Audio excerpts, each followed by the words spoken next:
Okay. Now, one other question was, what is the top age, if you will, that you can apply this to, and why is there an age limit? Okay, conscious critical analysis. I guess when a little one is going through puberty, say from 11 to about 14, the notice goes on the door, do not enter without my permission, goes on the door of their bedroom along that line. Or they become very conversant with the word no, I'm not going to, or become agitated and refuse to accept suggestion. So it just depends on the age of the child and the maturity of the child. However, having said that, there's always an exception, isn't there, Eugen? Hass, who is an accredited Goulding SleepTalk consultant based in Singapore, actually has put onto YouTube, and it's on the website, that she actually worked with her own son, who was 17 years of age, ADD, and he responded superbly to the SleepTalk because we just put in some extra checks and balances which allowed him to agree to allow the parent to work with him, allowed Hass to work with him while he slept, knowing that she was going to use him as a little bit of a trial, if you like, to start to work with the process. And Hass didn't realise that it would have such a profound effect on her son, and he has responded superbly. So that was the eldest.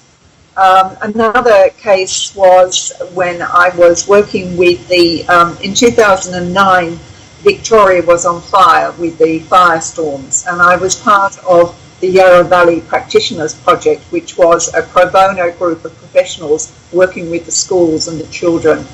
And we had one of the parents was a nurse, a night nurse, who worked in ICU, and she had a 16-year-old ADHD child. And again, he was basically outside of the age range, but with a little bit of tweaking of the process and how you present it.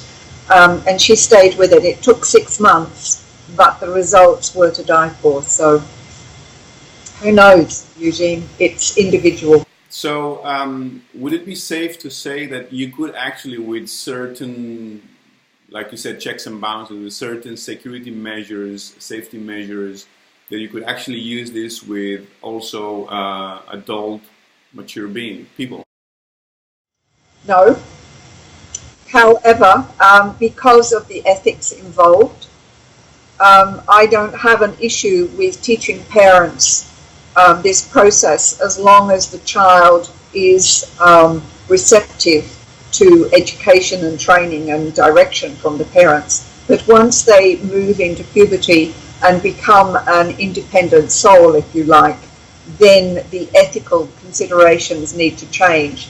And in terms of working with an adult, there are other more appropriate methods to work with adults. However, again, having said this, there's some research starting in Queensland where a consultant is working with brain damaged and dementia clients in a residential home with permission and acceptance of the family. So that's going to be an interesting exercise. But again, it has to be dealt with in a very sensitive and ethical manner. Absolutely, absolutely. Every single time, of course. John, thank you so much for all of the information that you provided us with, and I'm happy that everyone who is going to watch this video, and I hope there's going to be many of them who are going to watch this video, are going to benefit from the wealth of information you provided. And so for that, thank you so much. My pleasure, Eugen. And should we have further questions, I know where to find you. We can do a second rerun. You will have further questions, I know you. Yes. So once again, thank you so much for taking the time and for putting all this together and for bringing us such a wonderful and exceptional program, I might say. And I'm looking forward to seeing you in a month and a half, really. Yes, I know. It's only a few weeks to go. I'm looking forward to it. Thank you so much, and have a wonderful day. Thanks, Eugen. You too. Thank you. Thank you. Bye. Bye.